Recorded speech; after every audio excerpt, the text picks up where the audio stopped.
guys, welcome back to my channel. Thank you so much for joining me today.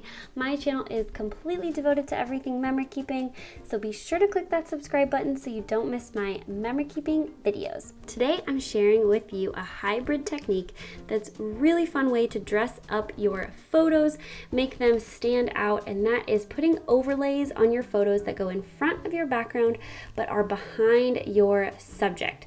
So this works with not only text but with digital stamps.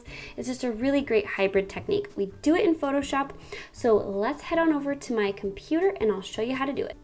Okay, so this is what we're making. It looks complicated, but I promise it's super easy. So the first thing I do in Photoshop, it's linked to Lightroom. So I just go to my Lightroom photo and pick the one I want. It takes a second to render and to open in Photoshop, also because my computer is kind of slow and old. So here's the photo without any text on it. The first thing I'm going to do is go over to this bar on the left and select the Object Selection tool. And what you want is the Quick Selection tool. And then it's going to bring up this little like circle icon with a slash through it, and you're going to click and drag. Whoops. I'm going to start over. You click and drag around the subject that you want to select. So I just kind of drag along the edge of the subject and it automatically can detect where the subject is. It's not perfect, so you can see it excluded sort of the inner part of his collar there, and it included a little bit of a tree that I don't want. So I'm zoomed in here so you can see the parts that I don't want. So you can look at the top of your page and there's a little brush icon with a plus and a minus, and that's going to be what either adds to or deletes your selection. So I want to add the part of his collar, so I clicked on that, and then I want to subtract the tree. So I'm just going to click and drag around the tree. And I also see that it grabbed a little bit of land, so I'm going to subtract over here by the land. So what I want to do is make this its own layer. So what I'm going to do is use the keyboard shortcut Control or Command if you're on a Mac, Shift and J. You hold all three of those buttons down at the same time, or you can right click on it and click Layer via Cut. What that does is it's going to separate your subject from your background, which is exactly what you want. And the way you can see the two things is if you click the little eyeball next to background and the little eyeball next to layer 1, you're going to see the background disappear or the subject disappear, and you know that you've done it right. So now to add text. So the first thing I always do is add a rectangle, and I delete any stroke or any fill. I just want it to be an invisible rectangle, and I'm going to drag it over the entire photo. Then you select your text tool, and you'll see that the icon changes to have a circle around it, and that means that the text is going to go inside the shape, which is exactly what you want. So I'm using a font called Aloha Babe, and I'm using the size it's huge, 555 point font to make it really large. And the text I'm using is the lyrics to the song by Salt and Pepper, What a Man, What a Man.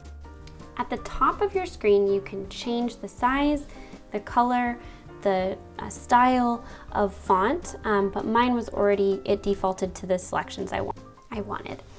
So I'm pasting in the lyrics from a Word document. And of course, they're not all going to fit, but that's okay. I just want enough of the lyrics that will fit on the photo. Once they're pasted, you can see that they're going to be justified to the left. So you're gonna have to mess with that and delete spaces and page breaks or paragraph breaks to make it one long line of text. I also went through and shrunk the spaces, which you can do by highlighting the spaces between words and making them a smaller font. I also wanted to push a lot of the words to the right side of the page on the lower half because the words are going to disappear behind him where he is in the photo. So I pushed them to the right, and then it's time to make it so that the words go in between your subject and your background layer. So to do that, you're going to go to your Layers tab, you're going to find your text layer, and you're going to click and drag your text layer in between your subject and your background. You're going to sandwich it in between those two. And then what that does is it puts it behind your subject, but in front of your background. So then the last thing I wanted to do was make it a little bit opaque. So to change the opacity, you select your text layer and you can click and drag on a little bit of a sliding scale or just type in your number. But sliding it allows you to see how it changes the more opaque you make it. So for me, about 80% was right, but that's totally personal preference. So there you have it. This is done. It's ready to export and print. So there it is, printed from Persnickety Prints, and I've added some embellishments. I didn't do this on screen because I really wanted the focus to be on the Photoshop tutorial. This page though is a survey that I have my husband and me fill out every year on our birthdays. These cute hexagon stickers are from Amy Tangerine, and they're the bullet points for each of the questions, which are like, what's your favorite show? What's your biggest stress right now? Just things that are really fun to look back on year to year. So that's the layout. I hope you guys enjoyed this Photoshop tutorial. I hope that it's helpful. If you liked it, please click the thumbs up button. Thanks so much for watching, and I will see you in the next video.